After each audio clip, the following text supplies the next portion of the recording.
Good day, Mom. So, my oral report is all about week 7 to 9 with a Unit 3 developmental theories and other relevant theories. So, week 7. The topic is all about Kohlberg's theory of moral development. So, Lawrence Kohlberg, a psychologist who was born in Bronxville, New York, taught for many years at Harvard. His theory of moral development builds on the work of Jean Piaget. Piaget believed that children are born with a moral consciousness, but from the ages of 4 to 7 roughly develop the first stage of morality, in which they see justice and rules of behavior as fixed in the grand scheme of things, beyond any human control. In the second stages, which many children have reached by 10 or so, they see rules and laws as made by humans and somewhat flexible depending on the intent of those who may break them. This slide is procedure to the Kohlberg's theory. The care perspective emphasizes relationship with a concern for others as the context of moral development. Not all feminist writers agree, and Gigligan, however, some find that qualities of both perspectives exist in both males and females, to varying extents, and that the two perspectives are not mutually exclusive. Slide is all about the summary of Kohlberg's theory of moral development. So this is the level 1. It's all about preconditional morality. Stages of moral development. So Kohlberg's theory is broken down into the 3 primarily levels at each level of the moral development. There are 2 stages similar to the Piaget believes that not all people reach the highest levels of the cognitive development. So Kohlberg's believe not everyone progressive to the highest stages of moral development. So the level 1 is pre-conventional morality. It's the earliest period of moral development. It lasts until around the age of 9. At this age, children's decisions are primarily shaped by expectation of others and consequences for breaking the rules. So the stage 1 is obedience and punishment. So are especially common in young children, but adults are also capable of expressing this type of reasoning. According to the Kohlberg's people of this stage, see rules as fixed and absolute. Obeying the rules is important because it is a way to avoid punishment. Stage 2. Individualism and exchange. Children account for individual points of view and judge action based on how they serve individual needs. In the Haynes dilemma, children argue that the best course of action was the choice that best served Haynes' needs. Level 2 is conventional morality. The next period of moral development is marked by acceptance of social rules regarding what is the good and moral. During this time, adolescents and adults internalize moral standards, have learned from their role models and from the society. Stage 3. Developing good interpersonal relationship, often referred to as good boy or good girl orientation.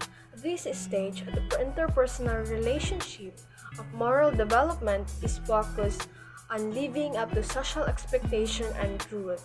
There is an emphasis on conformity, being nice, and consideration of choices influence relationship. Stage 4. Maintaining social order. This stage is focused on ensuring the social order is maintained at this stage of moral development. So, people begin to consider society as a whole when making judgments that focus on maintaining law and order by the following rules. So, that's it. Level 3. Post-conventional morality. At this level of moral development, people develop an understanding of abstract principles of morality.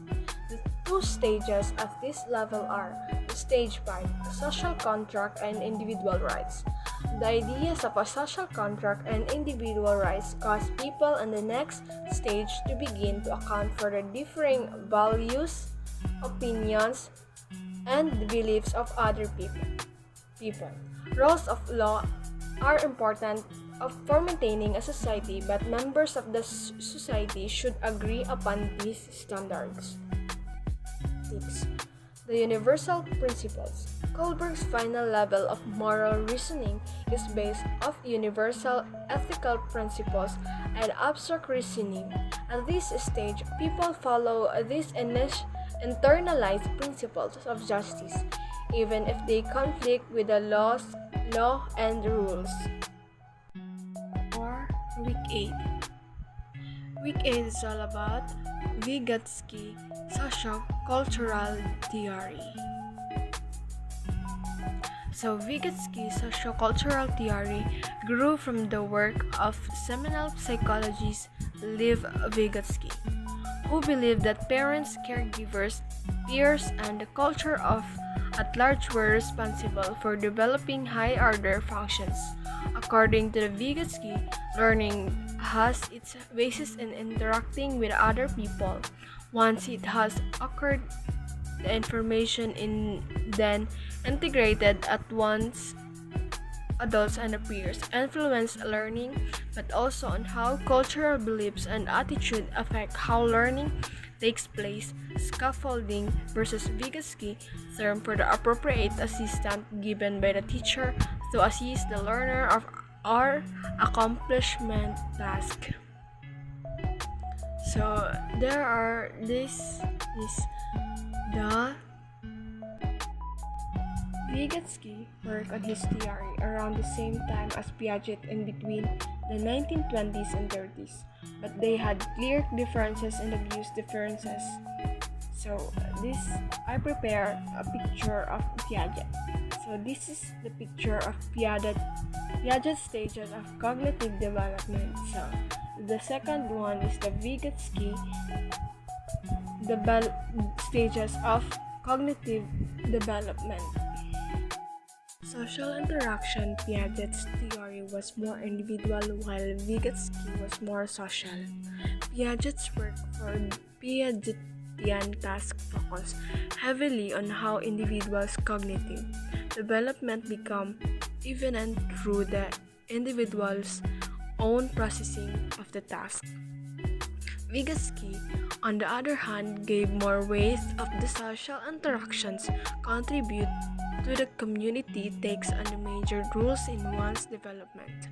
Vygotsky described the learning of each individuals are coming from the adult's participation.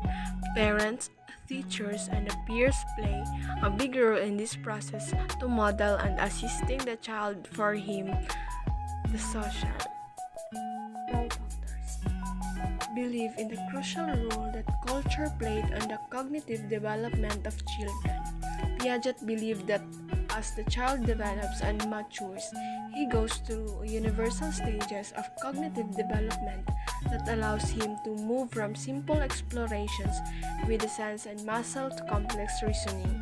Vygotsky, on the other hand, looked with a wide range of experiences that the culture would give to a child. For instance, one's culture's view about education and how children are trained early in life all can contribute the cognitive development of the child. So this picture show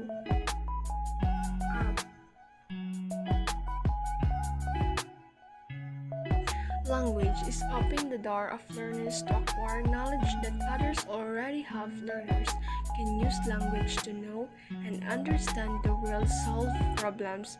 Language serves as a social function, but it also has important individual functions. Vygotsky believed in the essential rules activities that when listening passively, learning by doing is even made more fruitful with children interact with knowledgeable adult peers. So this is the picture how you can see the language.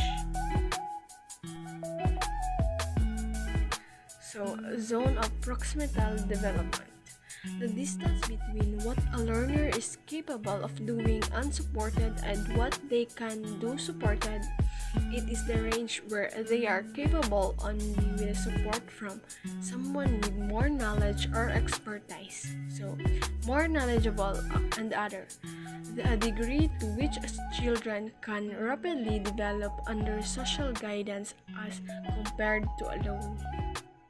So this is the stages of zone proximal development.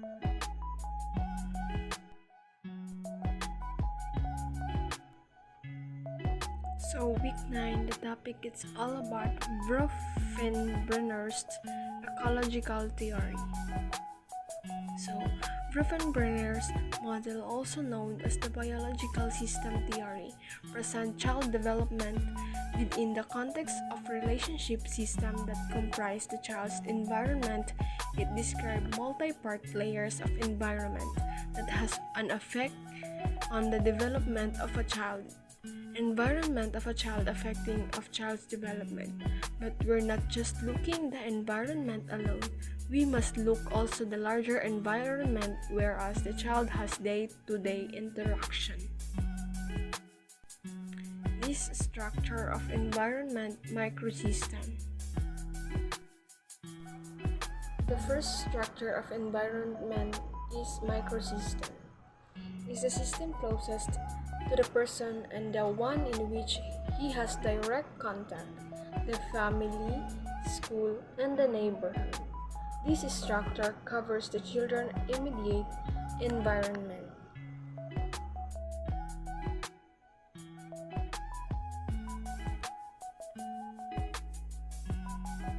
The second structure is the mesosystem. This layer serves as the connection between the structures of the child microsystem. For example, the mesosystem will include the link of connection between the parents and the teachers, or the parent and health community of the church. So that's the example of mesosystem.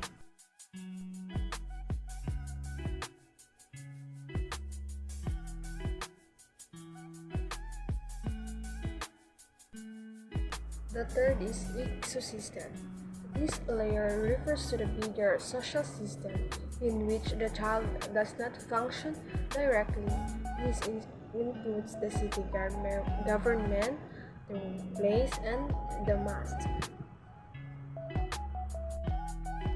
mass media. The structures in this layer may influence the child microsystem.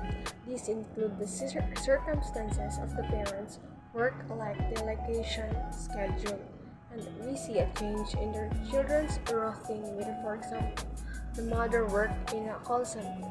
The child may not interact directly with what in the ecosystem. The fourth is the macrosystem. This layer is found in the outermost part in the child's environment.